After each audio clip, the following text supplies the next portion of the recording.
26th of May, Tuesday.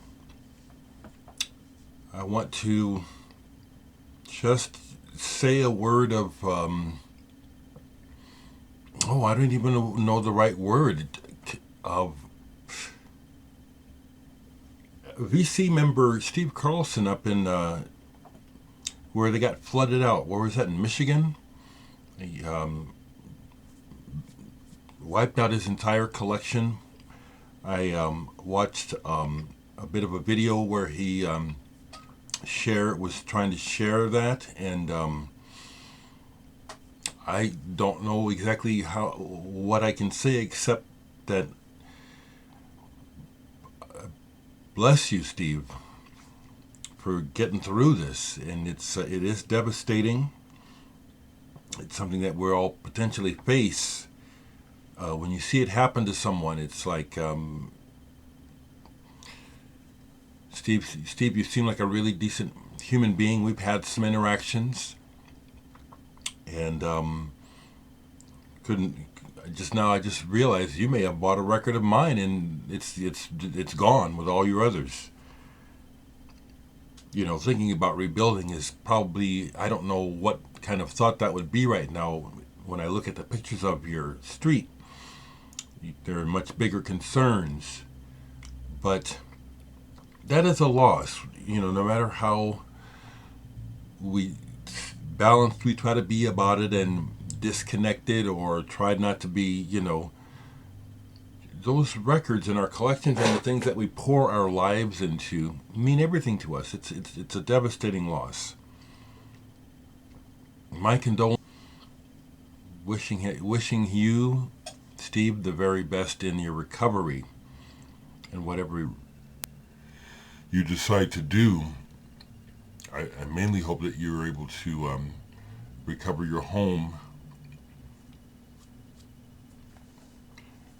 I have not experienced anything like that, but I have experienced in this house where I had some fairly major water damage because I didn't put in the air conditioner correctly, and came into this room and it was starting to flood, and it did damage a whole section of my tea section, and sure enough it got to some collectible items and ruined them. I haven't talked about it because it's devastating. It sucks. So that, some solidarity with Steve Carlson.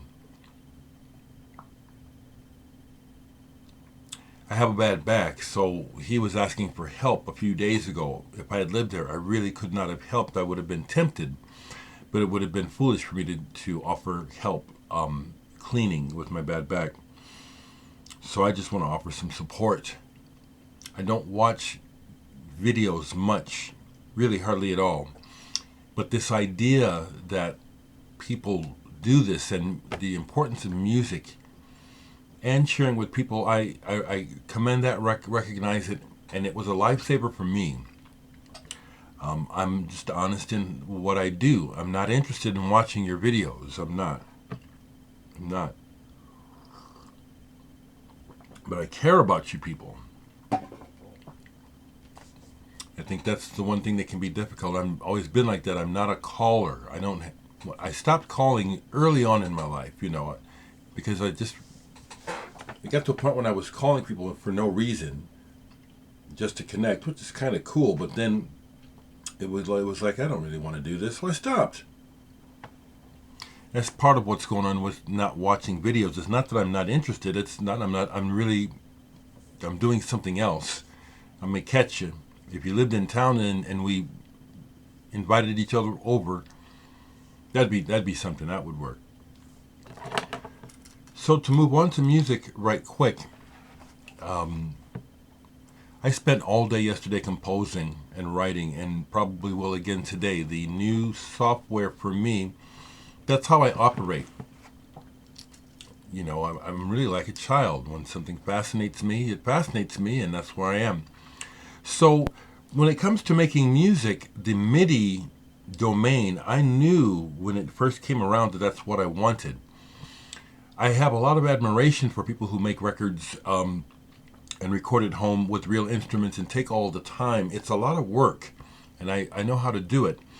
But I love the immediate interaction of the MIDI interface and keyboard, and it just allows me to pursue ideas. So I really like working in that. It's why it takes me forever to make recordings with real instruments anymore. I really like the MIDI. So I've come up with a bunch of stuff that I'm going to be working on more today. But as we found out yesterday, another giant in the music world, particularly jazz, has passed away. On Sunday, we lost the drummer Jimmy Cobb. Everyone has heard Jimmy Cobb, and even though they don't know it. Whenever someone, almost invariably, when someone says, I need an introduction to jazz, this is what they bring out. Universally, this probably comes out on top. Maybe Dave Brubeck's Time Out. I doubt it comes close as far as a reference. But this Jimmy Cobb is the drummer on here. And he has the most, as Adam Nichols says in the VC, the most infamous cymbal strike in history. When he hit the cymbal to start the solo section on So What, he was afraid that he had hit it too hard and that he'd messed up the tape, because this is back in the day when what went down on tape went down on tape and you're stuck with it, and that's why you would do multiple takes. And it ended up being just about perfect. Now what I'm showing you here is there have been numerous reissues of Kind of Blue. But when this one came out, let me get the date. Come on. When this one was released, they released it because it was discovered that the original tape for Kind of Blue was mastered at the wrong speed, or something to the degree that it was pressed and it was a little too fast. And so when they discovered that, they made this big deal out of releasing the album at the right speed. And so there's this limited edition version of it that I got when it came out. There's the story. And it's on a gold CD. It's on a gold CD. And is there a difference? You can see right through it. You can see right through the disc. Is there a difference in sound quality with gold CDs? There really is. I have several. And you A-B them, and it's like all of a sudden everything becomes more like fine linen. It's like these fine lines and everything all of a sudden just comes into... It's real. Do it. If you have any gold CDs, do an A-B. There's a difference. Jimmy Cobb was a monster drummer, not like Tony Williams or Jack DeJohnette. He was a monster drummer that he was reliable, and if you wanted it done right, that's who you would get. I've got several records with Jimmy Cobb on, quite a bit of Miles Davis, but he's played with all the greats. You know, Someday My Prince Will Come as another one that comes to mind that he's on. Rest in peace, Jimmy Cobb. It's just the road. We're getting down the road. You know, folks are leaving us because it's time. I mean, was he in his 90s? He was still playing, I understand, but we all face this mortality. Jimmy Cobb deserves great recognition for what he did for not only music, but for life. This album, if you could do a survey around the world to see the effect this album has had on lives, primarily positively, I think it would be an amazing tome that you'd come up with. This music has shaped the world. It really has. And Jimmy Cobb's drumming was central to them laying that down like that. Rest in peace, Brother Jimmy. I spent the entire day recording. I didn't play a single record yesterday.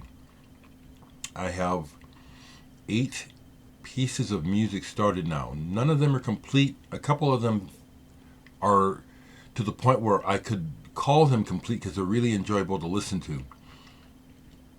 Thanks for the feedback, folks. I'm not going to share any more in this video. I will share some more soon, and most likely can call this the start of a new record, because that's what happens. I just start making music. That's why I don't worry about writer's block. That, to me, is a myth. The music doesn't come from me. It comes through me. I don't own this. There's no writer's block. Just let it come through. Hope you're all doing well. When I listen to the news, we are in an apocalyptic dystopian time that is being totally blown by our leaders. They're not. I don't even think they can see what I see. They're so focused on getting the economy going again, when in fact that should go out. In my opinion, should go out the window right away. There's more than enough. There's too much on one side. It's like this. Here we are, and they're the 1/10 to 110%, and we're in such dire straits because it's inequitable. It's not equal, and a lot of what people are freaking out and dying because of, which is economics, could be changed really literally overnight if leaders weren't so stuck on the system. We must retain the system. That's not true. The system wasn't working for everyone's benefit. It's to a particular group's advantage, and that's what we're stuck with. If that particular group, and they are a group so rich, one person, like for example Jeff Bezos, so rich he can't spend all of the money in his lifetime or his children's lifetime. We're not asking him to give anything, we're asking to restructure. That's what I say, restructure. And erase a lot of unnecessary debt. Student debt, in my opinion, the majority of student debt should just be erased. Reset. If education is important, take the profit out of it. So exactly right now, you've got all these kids going back to school, trying to go back to school. Why? What kind of future are they learning about and for? Right now, the one that we were working on doesn't exist, to me, real clearly. It's a real time of opportunity and change.